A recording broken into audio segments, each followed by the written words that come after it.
বিয়ে বাড়ি লন্ডভন্ড বৃষ্টিতে কেমন হলো দেখেন। স্কিন না করে ফুল ভিডিও দেখুন, অবশ্যই আপনাদের ভালো লাগবে, দেখতে থাকুন। আসসালামু আলাইকুম, হ্যালো বন্ধুরা, কেমন আছেন আপনারা সবাই? আশা করি ভালো আছেন। আপনাদের দয়া আলহামদুলিল্লাহ আমিও ভালো আছি। বৃষ্টিকে যে প্রচুর বৃষ্টি হচ্ছে, বৃষ্টির দিনে যদি হাঁস না খায় তা কি চলে বলেন? হাঁস কিন্তু বৃষ্টির দিনে খেতে অনেক অনেক মজার।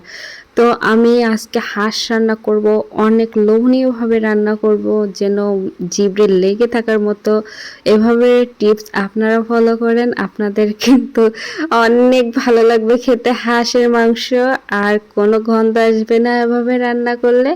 অবশ্যই আমার টিপসটা আপনারা ফলো করতে পারেন।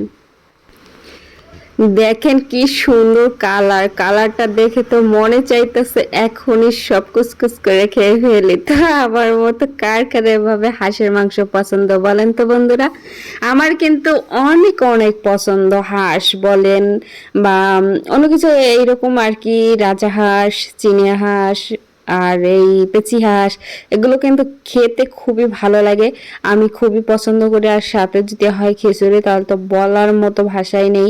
আর বৃষ্টির দিনে খেতে কিন্তু বাসায় বসে বসে খেতে আর টেলিভিশন দেখা খুবই কিন্তু মজার হয়। তো এভাবে আমি রান্না করতেছি, দেখেন গোটা গোটা আলু দিয়েছি কয় পিস। আলু দিয়ে কিন্তু হাঁসের মাংসের ঝোল ঝোল রান্না কিন্তু খুবই ভালো লাগে। আর ছিল, আমি খিচুড়ি পাক করি নাই, ছিল চালের রুটি বানিয়েছিলাম। তো এটা দিয়ে কিন্তু ভীষণ মজার হয়েছিল। কিন্তু চালের রুটি যে বানিয়েছি তা আপনাদের সাথে আর কি শেয়ার করি নাই আমি। এই জন্য হাঁসের মাংস রান্নাটা আমি আপনাদের সাথে শেয়ার করেছিলাম। তো দেখেন হাঁসের মাংসগুলো কিন্তু খুবই খুবই লোভনীয় হয়েছিল। তো এভাবে আপনারাও বৃষ্টির দিনে ঘরে বসে এভাবে আপনারাও খেয়ে দেখবেন, খুবই মজার হয়। আর ঘুম পাড়বেন আর হাঁসের মাংস খাবেন। এভাবে তো আমি কিছুক্ষণ কষিয়ে নিয়েছি, দেখেন আলু সহ কিছুক্ষণ কষিয়ে এখন পরিমাণ মতন পানি দিয়েছি, কারণ হচ্ছে হাঁসের মাংসটা সেদ্ধ হবে, তাই এতটুকু আমি পানি দিয়েছি। আর অল্প ঝোল রাখবো, কারণ হচ্ছে চালের রুটি যদি খায়, আমাদের বরিশাল অঞ্চলে বলে যে রুটি পিঠা, রুটি পিঠার সাথে তো হাঁসের মাংসের ঝোল লাগে, তাই না? তো আমি ঝোল ঝোল করব, ঝোল দিয়ে পিঠে খেতে কিন্তু সেই মজা। তো আপনারা যারা খেয়েছেন তারাই মনে করবেন যে কি মজা। আমি আর কি বলবো। আর এই দেখেন কি যে বৃষ্টি হচ্ছে, আমি মিছা বলছি না, কি দেখেন কি যে বৃষ্টি, কি বলবো। আর বৃষ্টিতে কিছুই ভাল লাগতেছে না, বাসা থেকে বের হওয়া যাচ্ছে না। আর এক হচ্ছে এত যদি বৃষ্টি হয় কার ভালো লাগে বলেন বাসার ভিতরে?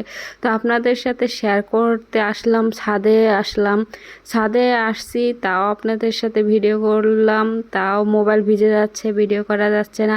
তো আমি এক পাশে আর কি দাঁড়িয়েছিলাম।